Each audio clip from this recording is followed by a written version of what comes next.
Hello, welcome back to JT Supercoach. I have scored 1,585 last week.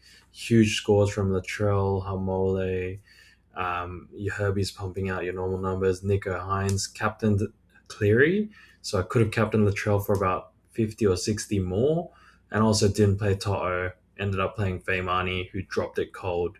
Toto went over for a try. It's much of a muchness. I think it's just luck of the draw. If Amani probably would have scored around the same, would he have just gone over for that easy try he had? I am up into 26,000 in the season with a total score of 11,762. And team value is going up very nicely. I think I've jumped up around 500-600k based on all my players doing well last week, and top 2,000 ranking in the round. So down to after doing my three trades this week, I'm planning to.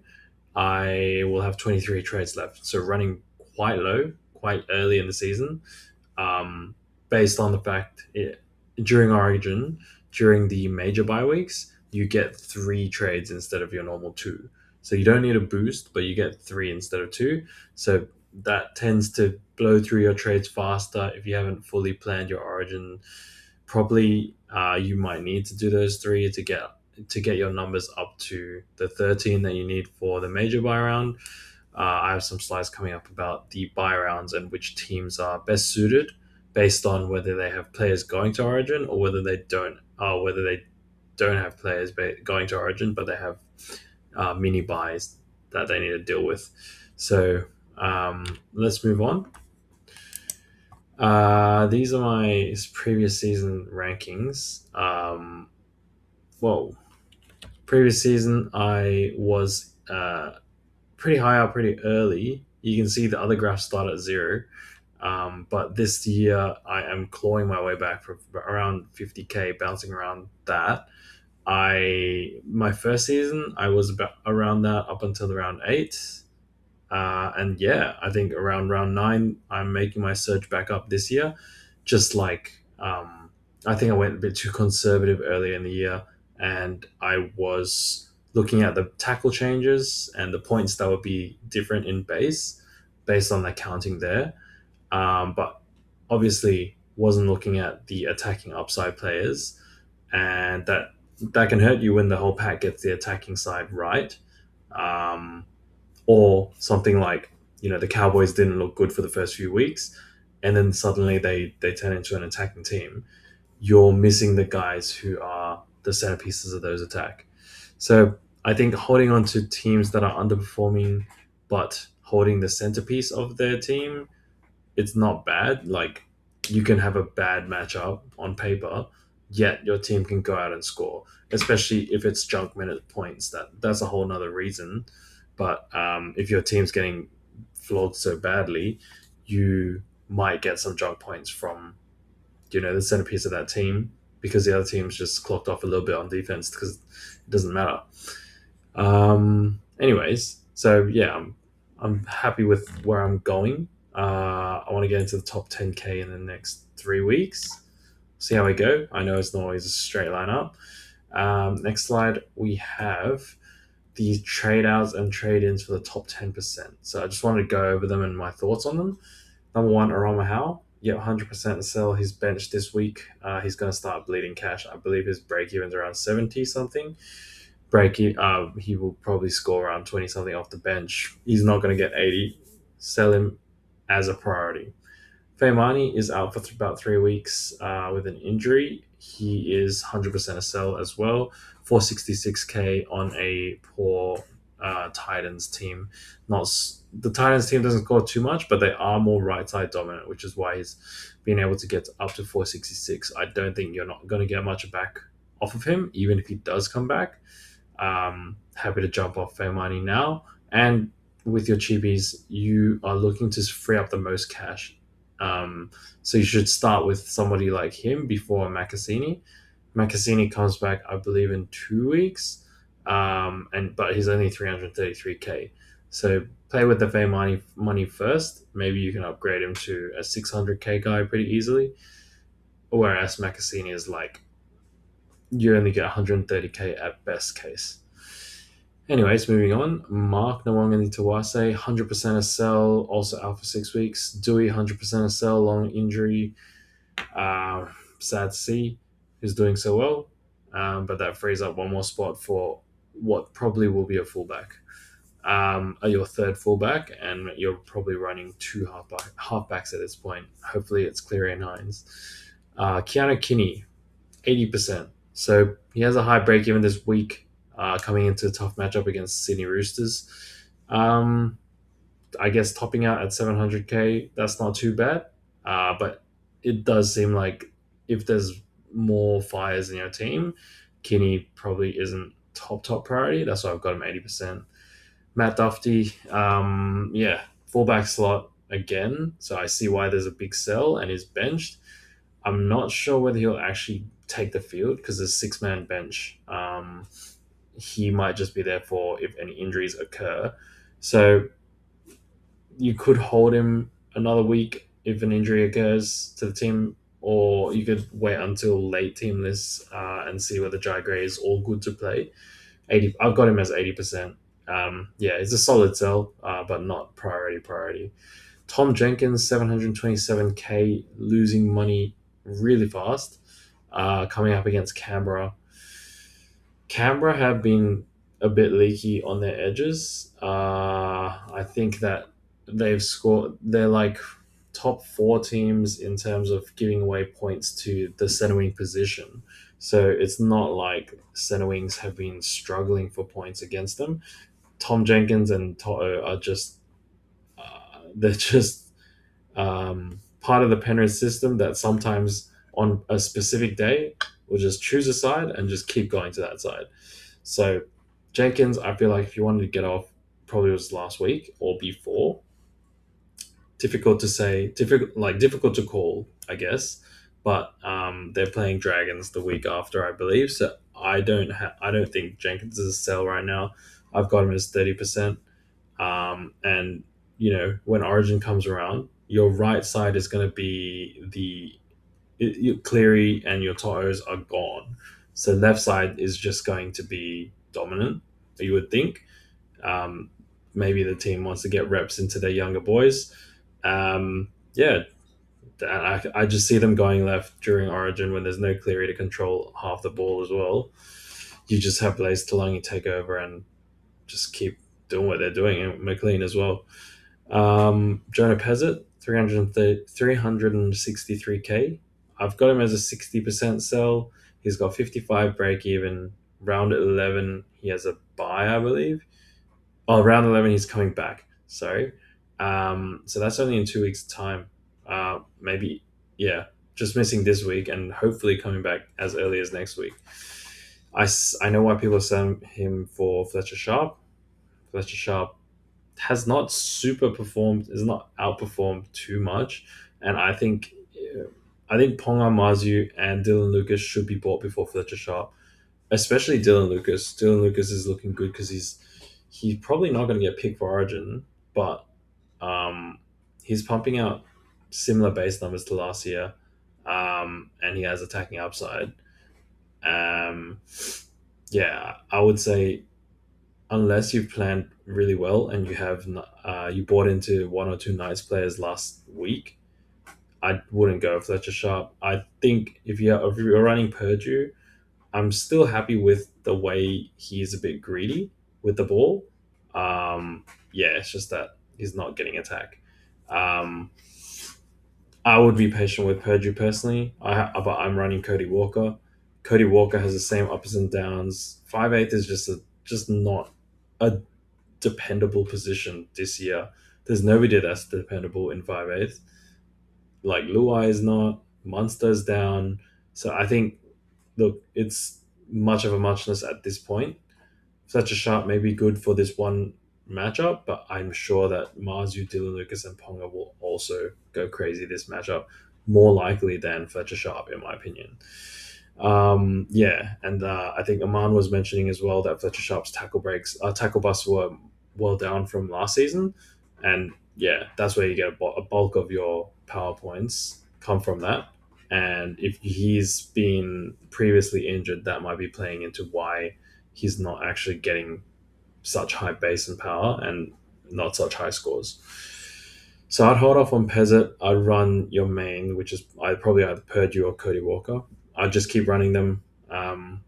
Yeah, 5/8 is not an upside position, and just wait until you wait until you have a problem with your 5/8 one. Noah Martin, you probably should have sold a week or two ago. Yeah, I'm 100% fine if you're still getting rid of him this week. Macassini, I've got him as 70% sell. There's not too much money to free up. There's not too many center wings that are cheapies to get to. So hopefully you're freeing up money elsewhere and upgrading a Macassini to like a Marzu. For me, I'm removing Macassini, putting Chester in my center wing so I can get that third fullback spot free. Um, yeah, it looks like I'm going to be buying Kalen Ponga with similar to 4,020 other players. I'm not probably not even ranked in the top 10%, so I'm probably not even counting towards that. But Ponga has 4,000 people trading him in. 655k. I've got him as 90%. I'm 90% with that decision to trade in Ponga.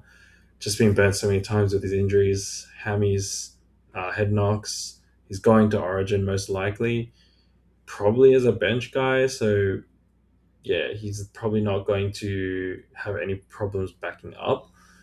Yeah, it's just a struggle owning him sometimes, even though he's perpetually under his price because of injuries and that. But yeah, um, he does look like the best cheapish 600k option in your top three fullback slots, and like I would argue he's better than a Sam Walker. If you wanted to run three halfbacks, I would say Pong is probably better. My recommendation: we run three fullbacks at this point. Dewey was good enough to run over another fullback, but I don't see another halfback outputting more than the top three fullbacks. Kale Iro, 727k, just posted back to back hat tricks. 2,000 people trading him in. I've got him 100%. You can 100% trade him in this week. He's got a buy in round 12 and round 17. So he has good coverage for the mini buy 13, which is probably the one people are looking at the most. And weirdly, he has a buy in 17, which is none of it's not a buy, it's not a major buy, mini buy. So yeah, it's kind of good timing because nobody else will be on the buy and you'll not have that much of a numbers struggle. Hopefully, Kaleo, yeah, he's a buy. He might come down in price in the next 2 weeks after the first 100 rolls out of his average, but 727k is about what he should be priced anyway. You're not getting rorted at all. Nico Hines, 862k, 100%. Just get him in. Buy schedule is the same as Euro, and he's pumping out almost Cleary numbers. He was beating Cleary the last few weeks, I think. Yeah, you do need those two in your halfback slots, and you need to reserve one of them each round. This week, I'm not captaining Cleary anymore. I'm not captaining Hines. I'm probably going to be captaining Latrell, one Latrell Mitchell, my namesake of my team. I don't know why I haven't captained him more this season, considering I'm called Trell'S Truckers, and he's just been trucking people left, right, and center. But yeah, I'm going to lean into that. I'll tell you about my captains a bit later on. Greg Marzu, 70% trade in. I'm pretty set on him. And for me, I can't make Ponga and Lucas work, which is what I wanted originally. And I'm a bit light on good center wings. Center wings I've been using sort of to gain me money, and that's taken a hit to my scoring. I want to get a player that I'm more secure in their scoring. So Marzu fits the bill, 562k, a little cheaper. I've got him as trade in personally. Toby Couchman, 2RF front row forward, 640k. I've got him as a 70% trade in. He's solid. He's probably priced 650, 700. Yeah. He's probably gaining a little bit. Big base. The minutes have been slowly trending up over the season. And I don't see why he doesn't hold the big minutes. They do have a lot of front rowers at the Dragons, but not. It's like Emery Gula, Josh Kerr. Some of them are smaller minutes, and you have to give Jacob Little some time as well. So there's probably just three forwards. But yeah, Toby Couchman, Ryan Couchman might eat each other's minutes a bit. I'm 70% sold on Couchman, but personally, I have too many 2RF options already. Um, Maybe if you wanted to downgrade a forward to a Couchman in front row and then free up cash, you could, but I just can't see myself dropping forward at the moment. He's just too strong and putting up Payne Haas numbers.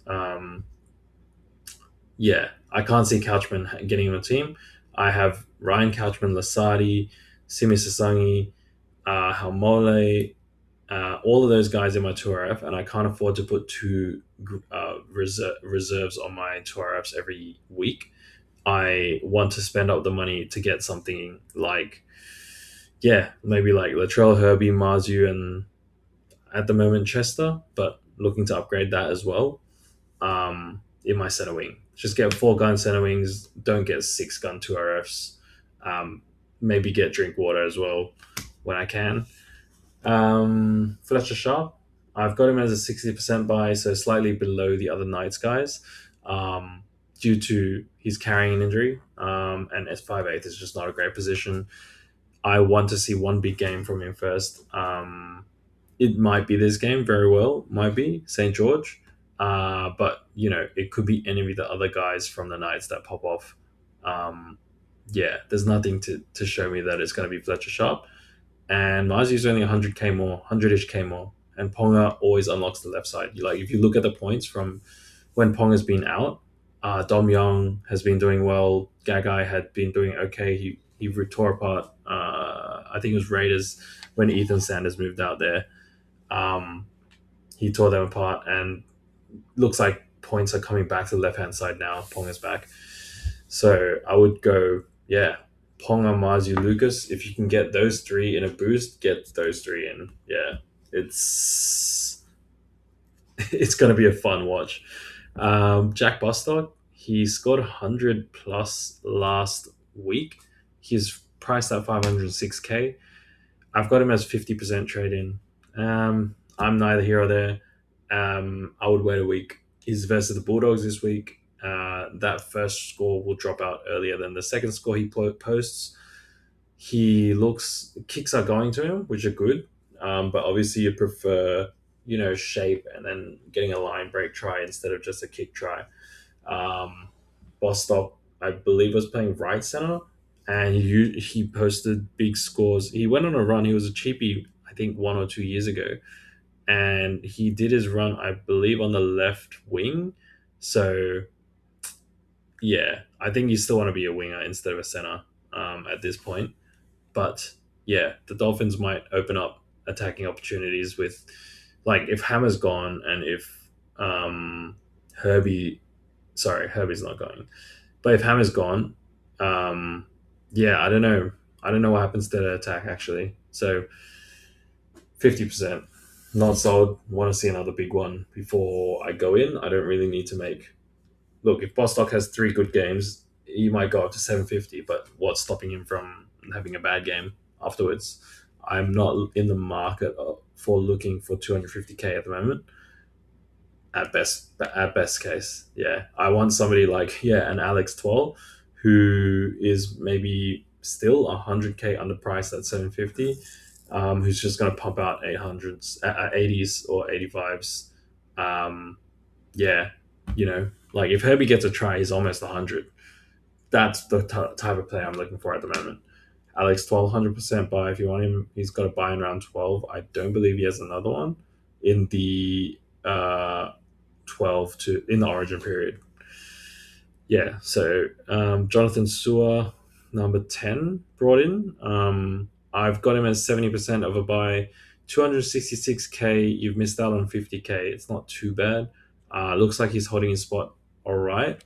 I would probably be more worried about Rinakama coming for a spot over a Montoya. Both of them are still benched, and Sua's still got the spot at the moment. Depends on what the Bulldogs' attack looks like. I would just hold him and not play him for a while. He's got buys in round 15 and round 18. Hopefully by then you can offload.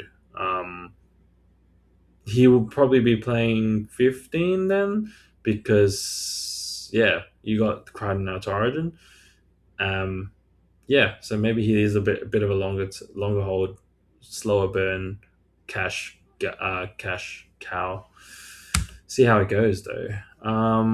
Anyway, this is the buy schedule for the coming 10 weeks, round 10 to round 20, and I've got each team and the buys they have from round 10 to 20, the origin overlapping buys, so the teams on the major buy, and then I've got mini buys as well. So red's bad, green's good, obviously, for Origin players. If you're, say, Broncos have three buys from 10 to 20, one is overlapping with Origin, that's round 12, but they missed two mini buys, and mini buys are probably even harder to cover for than buys. This is why everyone has people selling Latrell and any Broncos that you have, so Walsh, Payne Haas, Carrigan. They're going to be missing like lots of two lots of 2 weeks, so 4 weeks, and then also another buy, which is round 12. So you'd be missing Carrigan round 12, maybe round 13, round 15, round 16, round 18, round 19. So yeah, really bad. Try have um, try have players from Melbourne, Manly, Newcastle, Cowboys, Roosters, maybe, Tigers, Dolphins, maybe. Um, I've probably it's difficult to have a full top to bottom ranking, but yeah, those teams looking pretty good, and Broncos and Souths is difficult to cover because they miss too many buys. So what does that actually mean, and which players are actually affected? I've tried to come up with a highly owned player gun origin gun section, so just to make it a little bit more digestible. So these are the origin holds if they get picked. So Haumole, because he's on Manly, will only miss one game, and he would have missed the one game anyway because if he gets picked for origin, he'll be missing round 15 playing origin.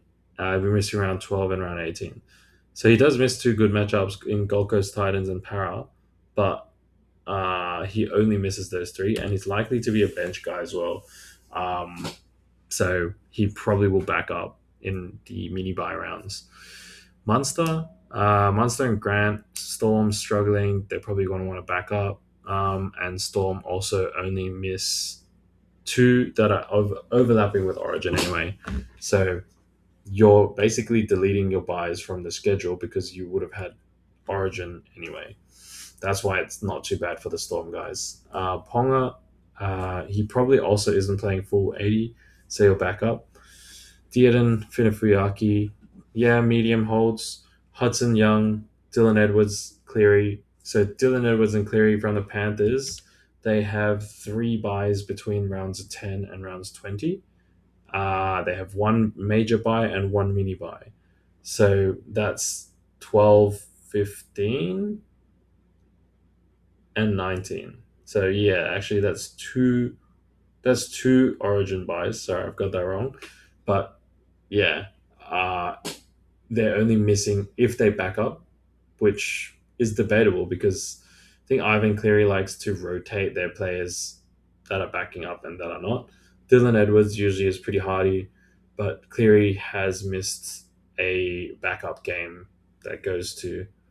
Uh, he missed one that was in New Zealand last year, so he might not back up each and every time, but they're just so good, and there's no other options in their position that are as premium as them. That's why I've got Cleary as a hold, as a weak hold, and then Turbo and Stephen Crichton. Turbo probably won't back up if he comes back because he's taking load and stress off his body. So it's difficult when they don't back up. Then you probably don't want to hold them throughout Origin period, and Crichton as well. Yeah, but the Bulldogs have two Origin overlapping, um, which is actually not bad for the first half. So maybe Crichton's more of a hold the first half, but the second half, He's missing 15 and 18. Yeah, the Bulldogs might actually. Maybe I would move him up. The Bulldogs might actually need him based on their current form. So these are the Origin cells. If they're picked for Origin, Haas, Carrigan, Walsh. So the three Broncos that I was talking about. Latrell Mitchell, he's going to have so much cash freed up, and you're going to probably buy two gun center wings with him. I would probably look to sell Latrell in round 12. So 2 weeks from now, give him a captain both those weeks, and then just say bye for a bit, and then grab him back round round 17 or round 19. Probably can wait till round 19. And yeah, hopefully he doesn't get injured in Origin. Latrell and Cam Murray have two mini buys. You can't really hold them. Mitch Moses, if you still have them, if you still have him, I wonder what your rank is, but get rid of him as well. Pat Parramatta doesn't have a great schedule. Jackson Ford, I've got him as the weakest sell just because he's so good. But Warriors actually have three buys in the next 10 weeks. Only one is Origin overlapping. Yeah, so weak sell Jackson Ford, but at the moment hold. Because I'm low on trades, I'm looking at players that I might need to sell soon, or I've got the top 30 players that are owned. Orange is look to sell in 2 weeks, so this is maybe your trade plan should be working around these. If you have these players, you can look to sell them, and try not to use too many trades because you know that these ones are coming up. So I've got Tom Chester as a sell in. Look, 570k, he might be 650k when you sell him. So Tom Chester is coming up to price soon. Latrell's gone in 2 weeks. Setu 2 is coming up to price soon. He's 470k. Helam Lukey has already hit price at 600k. He might get picked for Origin as well. And Ethan Sanders is probably hit price at 420k. Just maybe get a few more weeks out of him because he's got 74 from last week. The guys that you should get rid of now, Feimani, Howe, Makasini, Jonah Pezzett, and Noel Martin. And then there's the guys in yellow who are sort of at their price, but they're not really a urgent buy or sell. You can just ride them. Trey Mooney, Colhoun, and Paseka, all around the 500s and pumping about 500s out, except for Trey Mooney, who decides he wants to attack every once in a while. Yeah, those are fine holds.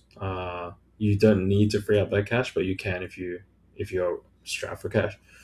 I'm gonna finish off with my trades and the upcoming captains and vice captains for the matchups.